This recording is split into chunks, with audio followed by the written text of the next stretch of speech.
제3차 21은혜로 기도회 마지막 날입니다. 마지막까지 참여해 주신 우리 성도 여러분들께 진심으로 감사를 드립니다. 날씨가 많이 궂은데 궂은 속에서도 은혜를 사모하면서 나와주셔서 진심으로 감사하고 무엇보다 한 주간 동안에 말씀을 준비해서 전해주신 목사님들께 감사를 드립니다. 그리고 찬양단 변함없이 우리 성도들과 함께 기쁨과 감사와 감격의 찬양을 올려주셔서 감사하고, 또 방송으로, 차량으로, 접대로 여러 가지 모양으로 섬겨주신 모든 분들께 감사를 드립니다. 오늘 이제 마지막 시간인데요, 부흥이라고 하는 주제를 가지고 함께 생각을 해보려고 하는 말씀의 제목이 나는 제자입니까? 입니다. 이 말씀을 왜 이렇게 제목을 정했을까 하는 부분을 이제 우리 성경을 읽으면서 같이 상고해 보도록 하겠습니다. 누가복음 9장 보겠습니다. 57절에서 62절까지 말씀인데요, 우리 같이 한 목소리로 읽겠습니다. 길 가실 때에 어떤 사람이 여짜오되 어디로 가시든지 나는 따르리이다. 예수께서 이르시되 여우도 굴이 있고 공중의 새도 집이 있으되 인자는 머리 둘 곳이 없도다 하시고, 또 다른 사람에게 나를 따르라 하시니 그가 이르되 나로 먼저 가서 내 아버지를 장사하게 허락하옵소서. 이르시되 죽은 자들로 자기의 죽은 자들을 장사하게 하고 너는 가서 하나님의 나라를 전파하라 하시고, 또 다른 사람이 이르되 주여 내가 주를 따르겠나이다마는 나로 먼저 내 가족을 작별하게 허락하소서. 예수께서 이르시되 손에 쟁기를 잡고 뒤를 돌아보는 자는 하나님의 나라에 합당하지 아니하니라 하시니라. 아멘. 제자는 스승의 가르침을 받는 사람이죠. 쉽게 이야기해서 스승의 교훈을 따르고 또 그의 삶을 본받고 닮아가는 사람을 제자라고 합니다. 부흥이 주제인데 과연 부흥이 뭐냐, 또는 부흥의 자리가 어디냐, 이렇게 할 때 그냥 우리의 머릿속에 쉽게 떠오르는 것은 우리 교회에 부흥하면은 성도가 많이 모이는 것, 이것이 이제 부흥이라고 이해가 되어집니다. 그런데 굳이 틀린 말은 아닌 것 같지만 조심해야 되는 부분이 있습니다. 그냥 사람이 예배당에 많이 모이면 부흥이냐 할 때 매우 조심해야 되는 부분, 그것을 우리에게 알려주신 분이 있어요. 물론 많은 사람들이, 저도 마찬가지로 수없이 이야기를 하지만 유명하신 분 가운데에서 우리에게 그 부분을 이렇게 지적해 주신 분이 계시는데, 한 4년 전쯤에 돌아가셨어요. 후안 카를로스 오르티즈 목사님이라고 하는 아르헨티나 목사님. 아마 많은 분들이 그분이 쓴 책을 읽으셨으리라 생각이 드는데, 제자입니까? 라고 하는 책도 썼고, 또 주님과 동행하십니까? 이런 책도 썼고 하는데, 그 주님과 동행하십니까? 라고 하는 책에 그 첫 번째 챕터를 보시게 되면 제목이 만년 갓난아기 신자, 이렇게 나와 있어요. 이게 1982년도에 책이 발간이 됐는데 우리나라에는 1990년도에 번역이 되어서 소개가 되었습니다. 그래서 아마 번역본으로 여러분들 가운데 많은 분들이 읽으셨을 거예요. 그 만년 갓난아기 신자, 이런 제목이 붙게 되어진 것은요, 예수를 믿고 설교 말씀을 수도 없이 들었는데 수년, 수십 년이 흘러도 처음과 다를 바가 전혀 없는 상태를 표현한 것이 만년 갓난아기 신자입니다. 이것을 이 후안 카를로스 오르티즈 목사님은 참 기이한 현상이다, 이렇게 표현을 했어요. 기이한 현상이다, 좀처럼 이해하기 어려운 현상이다. 우리나라가 지금 140년이 되었습니다. 복음이 들어온 지 1885년을 기점으로 했을 때 올해가 정확히 140년이 되는 해입니다. 그 이전에, 훨씬 이전에 60년대, 70년대 그 당시에 우리나라의 복음화가 얼마나 빠른 속도로 확산되었는지 모릅니다. 그래서 전 세계가 깜짝 놀랐습니다. 이렇게 선교의 역사가 짧은 나라에서 어떻게 이런 어마어마한 부흥을 일으킬 수 있을까? 여기서 부흥은 이제 수적인 부흥을 말하는 거예요. 그래서 당시에 이야기할 때 전 국민의 20%니 25%니 이렇게 이야기를 했습니다. 그 정도로 부흥의 확산 속도가 어마어마했어요.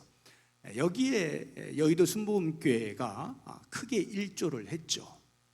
그래서 세계에서 가장 큰 교회 해가지고 여의도 순복음교회가 유명세를 탔습니다.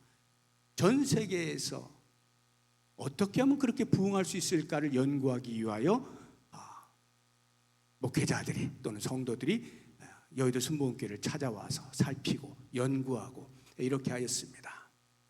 그런데요, 1980년대 정도가 되어지면서부터 서서히 문제가 발생하게 됩니다. 숫자는 많이 모이고 성도 수가 전 국민의 20%다 25%다 이야기하는데 실제 미치는 영향력에 있어서는 미미한 거예요. 오히려 예수 믿는 사람이 욕을 먹는 일들이 비일비재하게 일어나게 되어지면서 교계에서 자성의 소리가 들리게 되어집니다. 야, 우리가 이렇게 살아서는 안 된다. 숫자적으로는 제일 큰 종교가 되었느니 어쩌니 이렇게 하지만 실제로 공신력에 있어서는 형편없이 떨어지고 있다. 그러면서 부흥의 확산도 주춤하더니 80년 넘어가면서 90년대에 이르러서는 거의 정체에 이르게 되는 이런 현상이 우리 한국교회의 현상입니다. 만년 갓난아기 신자로 가득한 교회를 생각해 보십시오. 태어났으면 자라야 되는데 자람이 없는 아이들로 계속 차 있다. 기이한 현상이죠. 이런 것은 참된 부흥이라 할 수가 없습니다. 그러면 어디에 진정한 부흥이 있느냐? 자라는 곳에 부흥이 있는 거죠. 자라야 됩니다. 다시 말하면 예수의 제자로 거듭나는 일들이 있을 때 그 자리에 부흥이 꼽히게 되는 것입니다. 제자의 삶이 있는 곳, 여기가 부흥인 거예요. 그런 면에서 오늘 제가 말씀의 제목을 나는 제자입니까? 이렇게 정하면서 과연 나는 제자의 삶을 살고 있는지를 점검을 해보자 하는 것입니다. 이 점검받을 수 있는 요소가 세 가지가 있어요. 하나는 동기를 살펴보면 알 수가 있고요. 내가 제자인지 아닌지 동기를 살펴보는 것과 또 다른 하나는 우선순위를 보는 겁니다. 내 삶의 우선순위는 무엇인가 그것을 볼 때, 또 다른 하나가 있다면 마음을 들여다볼 때 내 마음에 과연 나는 예수로 일편단심이냐 이것을 확인해 보면 내가 제자인지 아닌지 어느 정도 수준인지 대충 가늠할 수가 있는 거예요. 오늘 본문에 나오는 세 종류의 사람이 예수님 주변에 있습니다. 소위 제자 또는 제자가 되고자 하는 그러한 사람, 세 사람이 소개가 되고 있는데 이 세 사람을 통해서 우리가 한번 나는 제자인가, 나는 제자의 삶을 살고 있는가 하는 부분을 점검을 해보도록 하겠습니다. 첫 번째가 동기라고 했는데요, 나는 제자인가, 내 동기를 살펴보면 압니다. 첫 번째 나오는 인물을 보시게 되면요, 57절에 길 가실 때 어떤 사람이 여짜오되 어디로 가시든지 나는 따르리이다. 예수님이 뭐라고 말씀하신 것도 아닌데 예수님 주변에 있어요. 그러면서 예수님 어디로 가시니 나는 예수님을 따르겠습니다. 이렇게 이야기를 하는 거예요. 이 말만 보면 본받을만 해요. 야, 참 이렇게 고백하는 거 쉬운 게 아닌데 나도 이렇게 좀 고백을 했으면 좋겠다 하는 마음이 듭니다. 결의에 찬 고백이라고 할 수가 있어요. 저는 이 말을 보면 룻이 생각이 납니다. 룻과 나오미 기억나십니까? 예루살렘에서 이제 기근이 들어가지고 모압이라고 하는 곳으로 피신을 갔다가 거기에서 남편 죽고 아들들 다 죽고 그곳에서 얻은 모압 여인 두 여인 가운데 한 며느리인 룻이 이제 나오미가 고향으로 다시 돌아오려고 할 때에 한 말, 그 말을 보게 되어지면 여기 이 사람의 말과 상당히 비슷하다는 것을 알 수가 있어요. 룻기 1장 16절 한번 보겠습니다. 룻이 이르되 내게 어머니를 떠나며 어머니를 따르지 말고 돌아가라. 강권하지 마옵소서. 넌 오지 마. 나 혼자 갈게. 이렇게 했거든요, 나오미가. 그때 이런 말을 하는 거예요. 어머니께서 가시는 곳에 나도 가고 어머니께서 머무시는 곳에서 나도 머물겠나이다. 어머니의 백성이 나의 백성이 되고 어머니의 하나님이 나의 하나님이 되실 것입니다. 정말 고백하기 어려운 그런 말을 하고 있는 거예요. 나는 어차피 당신 집안의 사람이요, 당신이 가는 곳 어디든지 나는 따르겠습니다. 지금 이 사람이 예수님 어디로 가시든지 나는 예수님을 따르겠습니다 하는 말과 참 흡사하죠. 상당히 마음이 뭉클해지는 그러한 고백인 것입니다. 그런데 이런 말을 들었으면 예수님께서 참 귀하다, 너무나 귀한 고백하는구나 이렇게 칭찬을 해주실 것 같은데 그러지가 않고요. 반응을 보시게 되면 58절에 여우도 굴이 있고 공중의 새도 집이 있으되 인자는 머리 둘 곳이 없네, 이렇게 이야기하는 거예요. 이거는요 질문을 던지고 있는 거예요. 그 사람에게 질문을 던지는 거예요. 야, 너 나를 따르고자 하는 동기가 뭐냐? 이렇게 질문을 던지고 있는 거예요. 동기라고 하는 것은 어떤 일을 수행하는 원동력이 동기죠. 그러면 예수님을 따르고자 하는 그 사람의 동기가 뭐냐 이 말이에요. 예수님은 중심을 보시는 분이기 때문에 그 사람의 중심을 이미 보신 거예요. 야, 너가 지금 결단을 하면서 나는 주님이 가시는 곳 어딘지 가겠습니다라고 말할 때 그 동기가 뭐야? 이렇게 묻고 있는 거예요. 다시 말하면 너 잘 생각해야 된다. 나 머리 둘 곳도 없는 사람이야. 안정적인 주거도 없는 사람이야. 위험이 늘 따라오는 사람이야. 피곤할걸? 그런데 너 뭐 때문에 나를 따르려고 하니? 이렇게 묻고 계시는 거예요. 그럼 우리에게 이제 스스로 물어보는 거죠. 나는 왜 예수님을 따르는가? 나는 왜 예수를 믿는가? 나는 왜 예수님의 제자로서 제자의 길을 걸으려고 하는가? 할 때 나는 뭐 신경도 안 쓰는데 예수님 자꾸 따라오라고 하시니까 할 수 없이 뭐 가야지 어떡하겠어요. 뭐 이런 사람도 있을 것이고, 예수 믿으면 불안과 염려가 가득한 이 세상에서 그나마 마음에 평안을 얻는다고 하니까 일단 예수를 믿는 거죠. 내가 지금 삶이 아주 퍽퍽한데 적어도 예수를 믿으면 지금보단 좀 나아지겠죠. 기도하면 다 들어주신다면서요. 예수 믿으면 천국 간다면서요. 이러한 것들로 동기가 되어져서 예수를 믿는다, 예수를 따른다 라고 한다면 과연 그것이 제자일 것이냐? 저는 후안 카를로스 오르티즈 목사님이 말씀하신 만년 갓난아기 신자에서 벗어나지 못한 대답이라 하는 마음이 듭니다. 당장은 자기의 필요에 의해서 예수님의 주변에 머물러 있는지 몰라도요, 그것이 사라졌다고 판단이 되는 순간에 흩어질 사람들이에요. 이런 동기를 가지고 예수님을 따르는 사람은요, 그것이 사라지게 되면 함께 흩어지는 겁니다. 예수님께서 보리떡 5개와 물고기 2마리를 가지고 5,000명을 먹이고도 12광절 남기는 놀라운 기적을 행하셨을 때 그 이후에 수없이 많은 사람들이 예수님이 어디 가셨나 막 찾아다니면서 임금 삼으려고 쫓아다녔어요.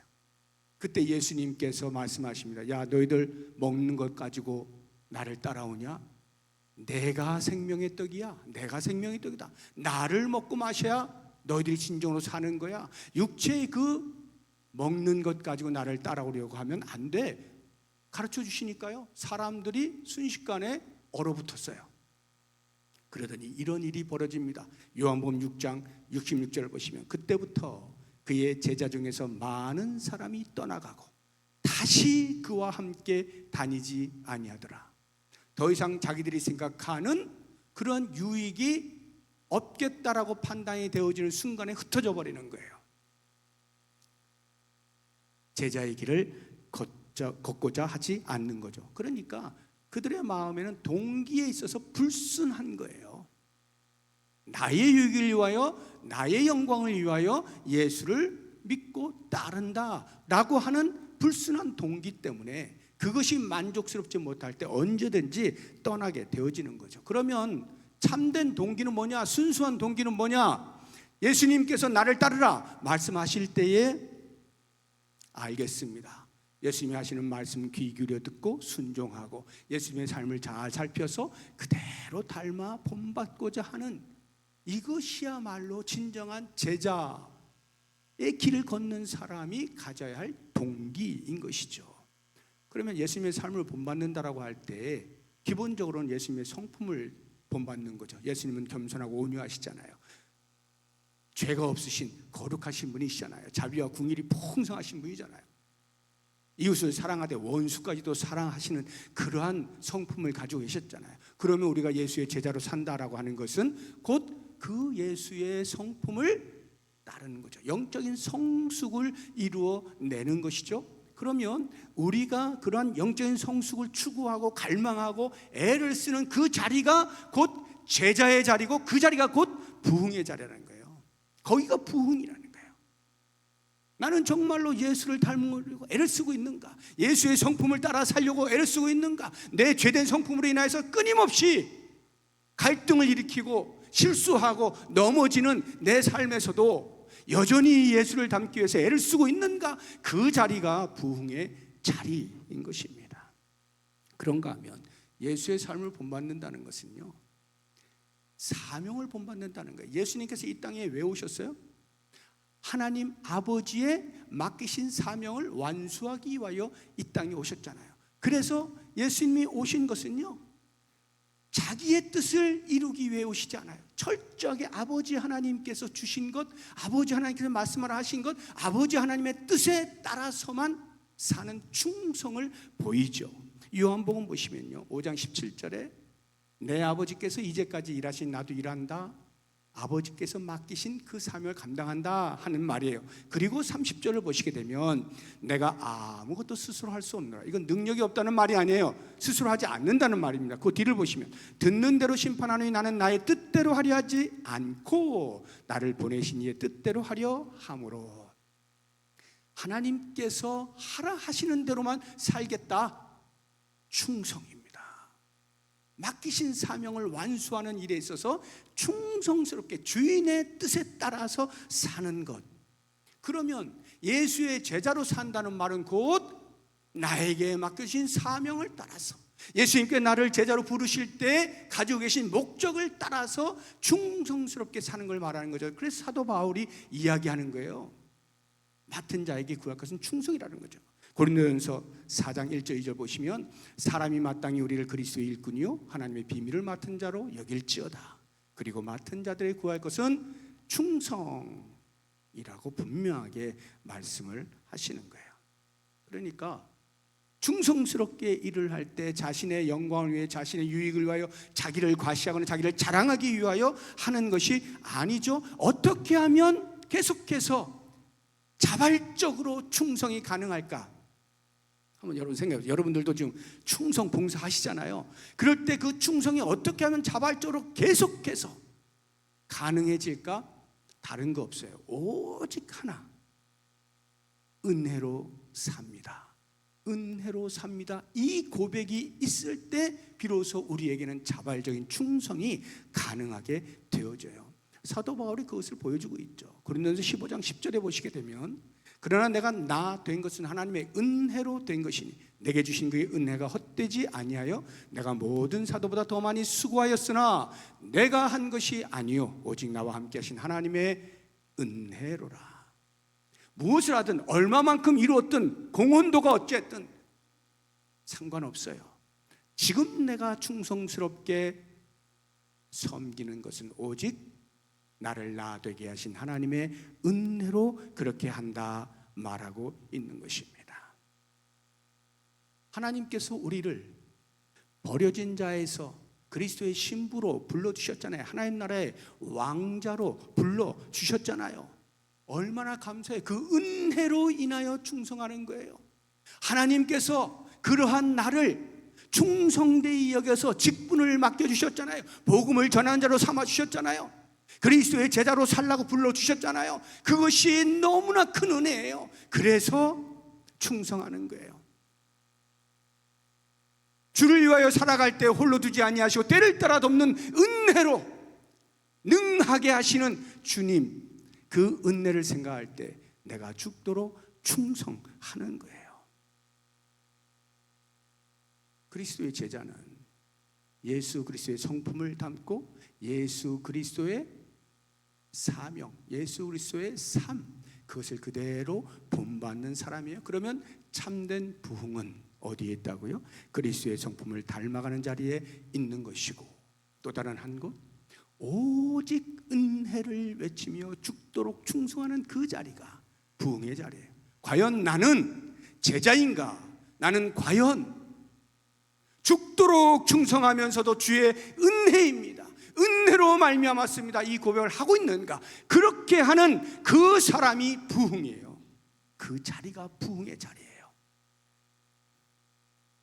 부흥은 외적 현상이 아닙니다. 분위기가 아니에요.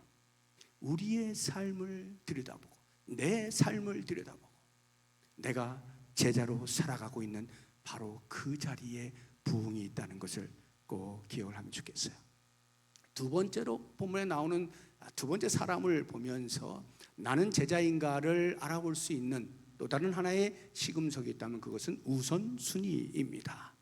자, 두 번째 인물을 한번 보시죠. 59절을 보시게 되면 예수님께서 먼저 이제 말씀하십니다. 나를 따르라, 이렇게 제자로의 요청을 하신 거예요. 나를 따르라 그랬더니 그 사람이 뭐라고 대답하느냐? 나로 먼저 가서 내 아버지를 장사하게 허락하옵소서. 아버지를 장사하게, 장례를 치르도록 허락해 주십시오. 그리고 나면 제가 따르겠습니다, 이 말이겠죠. 이 말을 들었을 때 우리는 뭐 당연한 거죠. 당연한 거예요. 특히나 우리 유교 사상으로 깊은 영향을 받고 있는 우리가 이 효, 충 이런 것들은 일륜, 천륜이라고 말하고 있잖아요. 그러니까 뭐 너무나 당연한 거죠. 아버지의 장례가 있는데 무슨 장례를 내팽개치고 예수를 따라가는 이건 말도 안 되는 거 아닙니까? 그러니까 당연한 요청이에요. 내 아버지를 장사하게 하고 그 다음에 제가 라고 하는 말은 당연한 요청처럼 들리는. 그러면 예수님께서 뭐라고 말씀하셔야 돼요? 아, 그래? 나 몰랐네 하고는 빨리 가서 장례 잘 치르고 좀 마음의 안정이 될 때까지 좀 쉬었다가 와. 하나님의 위로가 너와 너의 가정에 있기를 내가 빌게. 이렇게 말씀해 주시는 것이 당연한 거 아니겠어요? 그런데 예수님이 뭐라고 말씀하십니까? 60절 보세요. 죽은 자들로 자기의 죽은 자들을 장사하게 하고 너는 가서 하나님의 나라를 전파하라. 이게 도대체 무슨 말입니까? 죽은 자들로 죽은 자를 장사하게 하고 너는 내가 지금 부른 대로 따라와서 하나님 나라를 전파해. 내가 너한테 맡긴 일 해. 장래가 뭐가 중요해? 이렇게 말씀하시는 것처럼 들리는 겁니다. 그런데 정작 예수님의 말씀은요, 이렇게 어떤 인륜의 문제가 아니에요. 가정이 뭐가 중요해? 가정보다 더 중요한 게 하나님 나라야. 이 이야기를 하시는 게 아닙니다. 인륜의 문제가 아니라 우선순위의 문제를 지금 말씀하고 계시는 거예요. 뒤집어서 이야기하면 지금 이 사람이 아버지를 장사하고 이렇게 부탁을 하고 있는 것은 우선순위에서 하나님 나라가 지금 밀렸다는 말이에요. 그러면 하나님 나라의 일을 하는 것과 아버지를 장례 치르는 것과 어떤 게 더 우선순위냐? 이렇게 비교하면 안 돼요. 지금 여기 이 사람이 하고 있는 말을 가만히 들여다보면 만약에 실제로 장례가 일어났다고 가정을 해보세요. 아버지 지금 장례를 치르고 있는 중에 예수님한테 와가지고 지금 이런 대화를 나눌 수 있겠습니까? 지금 장례 치르고 있지. 그러면 이 이야기는 뭐예요? 아직 장례가 일어나지 않은 거예요. 그런데 뭐 연로하실 수는 있겠죠.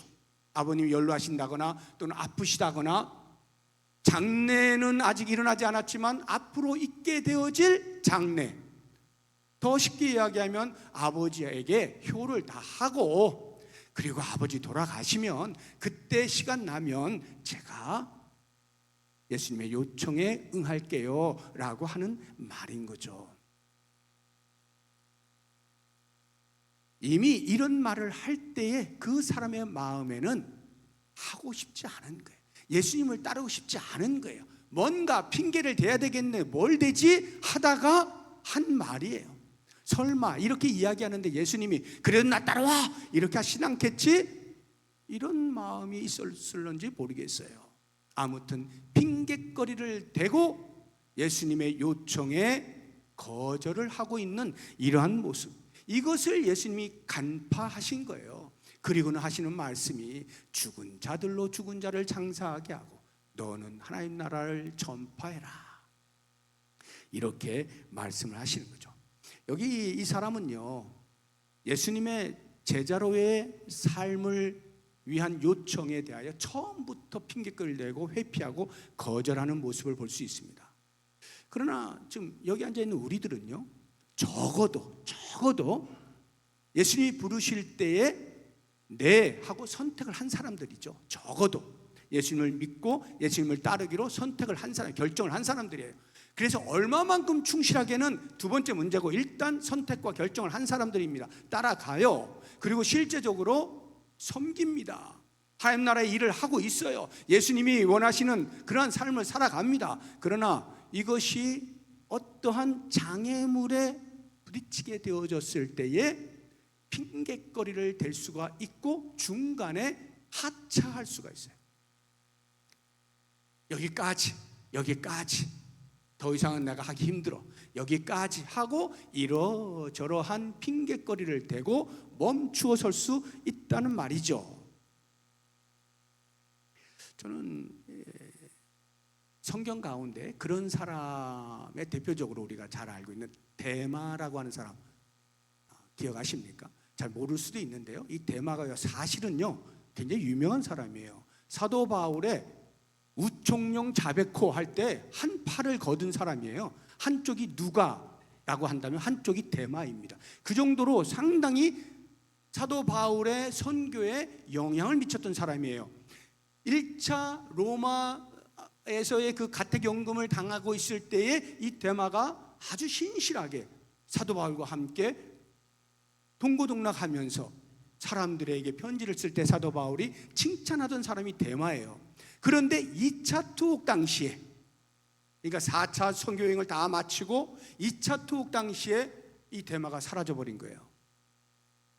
디모데후서에 보면 데마가 왜 없어졌나, 사도 바울의 편지를 보니까 데마는 이 세상을 사랑하여 데살로니가로 갔고, 이렇게 나와요. 이 세상을 사랑하여. 그러니까 그렇게 열심히 했던 데마인데도 어떤 이유인지는 모릅니다, 우리가. 그러나 어떤 이유로 인하여 세상을 사랑하여 계속해서 그 동역의 자리를 지켜내지 못했다라고 말하고 있어요.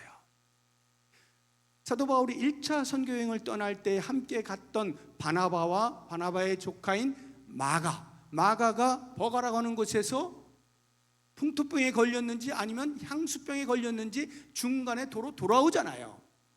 그래서 2차 선교여행을 갈 때는 바울이 마가를 데리고 가지 않습니다. 그 일로 바나바와 다투어서 바나바는 마가를 데리고 엉뚱한 데로 가고 바울은 실라를 데리고 엉뚱한 데로 가고, 이렇게 나눠지게 되죠. 마가 중간에 멈추어 선 것 때문에 바울의 심기가 불편해진 거예요. 이렇게 하면 안 되는 건데, 이거 아닌데. 실제로 사도 바울은 어땠을까요? 그가 예수를 만난 이후에 복음을 전하는 자로 부름받아서 그 사역을 감당할 때 그는 단 한 번도 중간에 여러 가지 핑계거리들이 있을 수 있었지만 그 어느 것 하나도 되지 아니하고 끝까지 완주한 사람이에요. 그가 핑계거리 되려고 하면요 한도 끝도 없습니다. 기본적으로요, 그가 어떤 사람이었나요? 예수를 알기 전에는요 비방자요, 박해자요, 폭행자라고 자기 스스로 이야기하잖아요. 예수 믿는 사람은 차로 다녔던 사람 아니에요. 그런 전력을 가진 사람이 어떻게 예수를 위하여 일한다라고 감히 아우 저는 안 돼요, 저는 못해요, 저 같은 사람이 어떻게, 말도 안 돼요. 얼마든지 핑계 댈 수 있다니까요. 그런데 그렇게 안 하잖아요. 오히려 그러한 나를 충성되이 여겨 직분을 맡기신 것에 감사하면서 감당하죠. 복음을 전할 때 얼마나 많은 어려운 일들이 그 앞에 놓이게 됩니까? 배고프죠, 춥죠, 배가 파손되죠, 매를 맞죠, 돌에 맞죠, 죽음의 위기를 겪죠, 감옥에 갇히죠. 수없이 많은 일들이 있는데도 불구하고 그러한 순간에 단 한 번도 그것 때문에 저 못하겠어요 라고 핑계를 대지 않잖아요. 그리고는 그가 어떻게 합니까? 마지막 자기의 사역을 다 마치고 죽음을 눈앞에 두면서 편지를 디모데에게 써내려갈 때 이렇게 고백하지 않습니까? 디모데후서 4장 7절을 보시게 되면 나는 선한 싸움을 싸우고 나의 달려갈 길을 마치고 믿음을 지켰다. 달려갈 길을 마쳤다는 거예요. 끝까지 중간에 포기하지 아니하고 중도 하차하지 아니하고 주님께서 맡겨주신 사명 완수하고 나는 이제 부르심을 기다린다. 이런 고백을 하고 있지 않습니까? 어떠한 핑계거리 되지 아니하고 끝까지 달려가는 거. 그럴 수 있었던 것은요, 그의 삶에서 우선순위는 언제나 예수 그리스도고 예수 그리스도께 맡겨주신 사명이었어요. 이게 우선순위가 되니까요, 다른 그 무엇이 그것을 대체하지 못하는 거예요. 이것 때문에 이것 좀 뒤로 미뤄야 되겠어요 라고 말할 수 있는 것이 바울 앞에는 아무것도 없어요. 오직 그리스도의 맡겨주신 사명 복음 전하는 일에 진력할 수 있었고 죽기까지 달려갈 수가 있었던 거죠. 그리스도의 제자가 어떤 사람입니까? 언제나 주님의 일을 최우선 순위로 여기는 사람이 제자이죠. 그렇다고 한다면 참된 부흥은 어디에 있는가? 그리스도께서 부르실 때에, 사명을 맡기실 때 지금 나의 처지와 지금 나의 형편과 상황에 관계없이 예 주님, 제가 여기 있습니다, 저를 보내주십시오, 저를 사용하여 주십시오. 이러한 고백을 할 수 있는 자리, 그 자리가 부흥의 자리 아닙니까? 내가 그렇게 주님이 제 인생의 최우선순위입니다 고백하면서 제가 여기 있습니다 말할 수 있다면 바로 거기가 부흥의 자리예요. 과연 나는 그리스도의 제자인가? 나는 과연 부흥을 경험하고 있는가? 그것으로 살펴보시기 바랍니다. 마지막 세 번째, 마음이라 했죠. 마음. 내가 제자이냐 알 수 있는 시금석은 내 마음이에요. 내 마음이 하나로 되어 있는가 아니면 나누어져 있느냐, 이거를 보는 것입니다. 세 번째 인물을 한번 보시게 되어지면요, 61절에 이렇게 이야기를 합니다. 주여 내가 주를 따르겠나이다 마는, 따르긴 따를 건데요, 나로 먼저 내 가족을 작별하게 허락해 주십시오. 가족과 인사하고 제가 오겠습니다. 이 이야기를 하고 있는 거거든요. 이것도 아무 문제가 없죠. 그래 알았어, 그렇게 해, 빨리 갔다 와, 이렇게 하시면 되는 거예요. 실제로 구약에도 보게 되어지면요, 엘리야와 엘리사 아시죠? 엘리사가 엘리야를 따르기로 작정을 할 때 엘리야에게 부탁을 하거든요.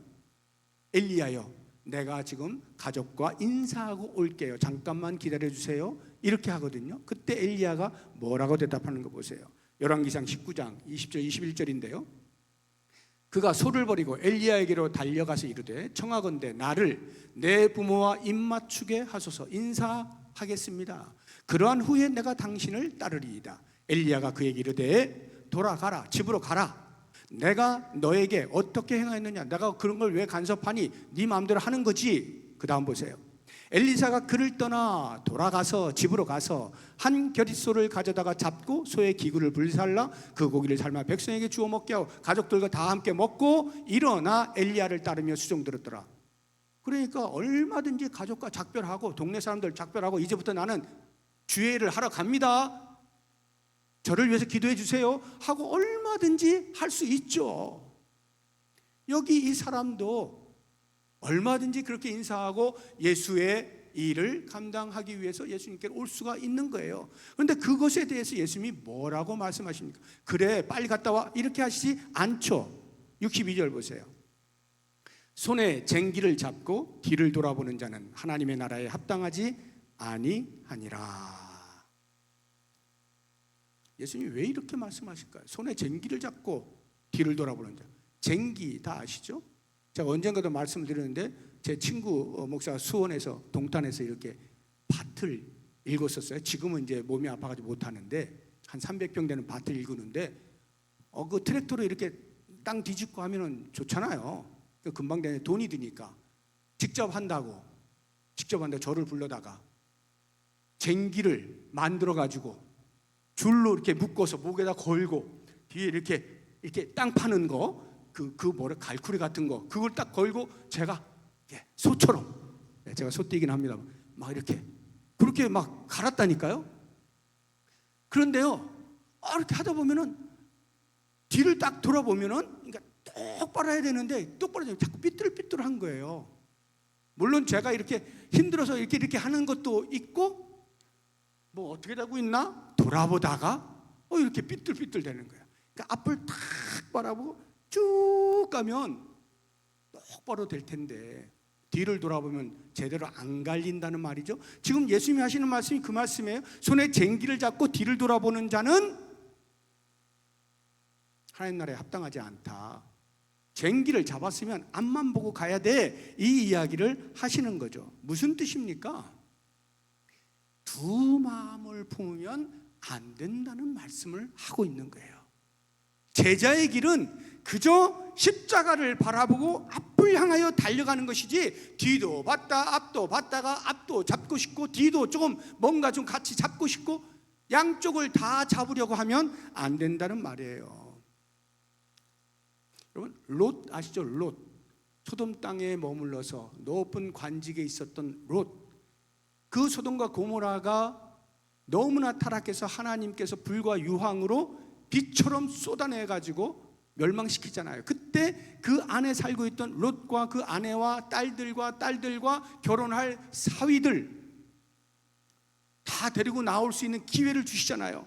그런데 롯이 자꾸 민기적거리는 거예요. 그때 천사들이 막 손을 붙잡고 강제로 끌어냅니다. 그렇게 터덜 나오는데 롯의 아내가 뒤를 돌아보다가 어떻게 돼요? 소금기둥 돼버리잖아요. 소금기둥 돼버려요. 와, 그 뒤돌아봤다고 소금기둥을 만들어버리시나? 하나님이 너무나 냉정하신 분이다 이런 생각이 들 만큼 뒤 한 번 돌아봤다고 그거를 그렇게 만들어버리셔? 왜 그랬을까요? 왜 그들을 소돔과 고모라 땅에서 나오게 했을까요? 죄가 관영했기 때문에, 더 이상 하나님의 사람들이 살 곳이 아니기 때문에 거기에서 나오게 해서 새로운 삶을, 생명 있는 삶을 살게 하시려고 새로운 땅으로 나가게 하는 거잖아요. 그런데 뒤를 돌아본다는 게 뭐예요? 미련이 있다는 거죠. 저기서 내가 너무나 재밌게 살았는데 저기 남겨둔 게 너무 많은데 미련이 있는 거예요. 탐욕이 있어요. 욕심이 있어요. 그래서 앞으로도 가고 싶고 뒤에 것도 붙잡고 싶고, 앞으로 가야 살겠는데 뒤에 것이 자꾸 땡기고, 둘 다 붙잡을 수 있는 방법이 없을까? 왔다 갔다 이렇게 보는 거죠. 지금 이 사람이 하는 말이 그 뜻이다 이 말이에요. 주여, 제가 주를 따를 겁니다. 그게 좋다는 거 저도 알아요. 그렇지만 좀 가족들하고 인사 좀 하고 오게 해주세요. 이때에 그 인사 좀 하게 해달라라고 하는 마음의 중심이 뭐냐? 그게 바로 미련이라는 거예요. 그러다가 그 사람들이 꽉 붙잡으면 그냥 주저앉을 수도 있고 뭐 이런 얘기죠. 두 마음을 품는 거예요. 우리는 이런 경우에 둘 다 잡으면 좋지 뭘 그래, 이런 생각을 할 수가 있어요. 금상첨화 아니야? 이것도 잡고 저것도 잡으면 좋은 거지. 아니라니까요. 하나님의 나라는 십자가를 바라고 앞만 보고 달려가는 것이지 자꾸 세상에 죄악된 것들, 욕심들, 탐욕이 있는 것들, 그런 것들에 눈을 돌리는 것이 아닌 것입니다. 세상의 욕심, 세상의 죄악들 비워내야 그리스도로 채울 수 있는 거예요. 그래야 하나님 나라가 똑바로 보이는 거예요. 내가 무엇을 해야 할지를 알게 되는 것입니다. 세상의 것들을 적당히 움켜쥔 채 내려놓지 아니한 채 그래도 예수님 따르는 것이 좋은 것은 알아서 어느 정도 하는 신용을 내서 그것이 제자의 삶이 되지는 못한다는 말입니다. 우리는 비울 때 확 비워야 돼요. 세상의 것들을 확 비워야 돼요. 그래야 그리스도로 충만해지는 거예요.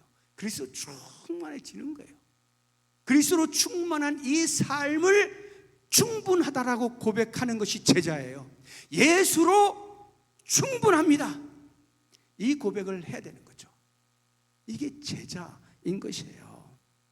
그러니까 우리는요, 그러한 삶을 살펴서 내가 과연 그러한가, 나는 지금 예수로 충만한가, 예수로 충분하다라고 고백하고 있는가 하는 것을 통하여 나의 제자됨과 부흥을 볼 수 있어야 되는데, 우리의 연약함은 부흥을 자꾸 외적인 현상으로 찾으려고 하다 보니까 영적인 우울감에 빠져들어요. 뭐 이렇게 보니까 맨날 성도들이 말이야 사랑하고 살아야 되는데 그게 안 되고 싸우고 지지고 볶고 갈등하고 다투고 말이지. 영적인 우울감에 빠지는 거예요. 뭔가 부족해, 뭔가가 부족해. 영적인 부족의 심리에 빠져듭니다. 그러니까 그러한 상황 가운데에서 부흥이 있다라고 생각을 못하는 거죠. 왜 이렇게 우리 교회는 이게 안 되고 저게 안 되고, 왜 이게 부족하고 저게 안 되고, 이런 것에 그냥 시간을 다 낭비하는 거예요.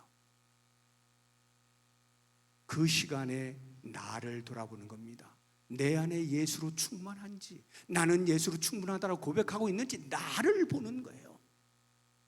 저는 일주일 내내 하나님의 말씀을 들으면서, 목사님들로부터 들으면서 참된 부흥은 내면에 있구나, 참된 부흥은 나로부터 시작되는 거구나, 어디 다른 데 있는 게 아니로구나, 다른 사람에서 찾는 게 아니고요, 교회에서 찾는 게 아니고요, 분위기에서 찾는 게 아니고요, 눈에 보이는 무엇으로 찾는 게 아니라 내 내면이, 가슴이 찢어지고 그리스도로 충분하다라고 하는 충만한 삶을 사느냐, 나는 정말 예수의 제자인가, 이것으로 부흥을 우리는 경험할 수 있고 부흥이라고 말할 수 있어야 한다.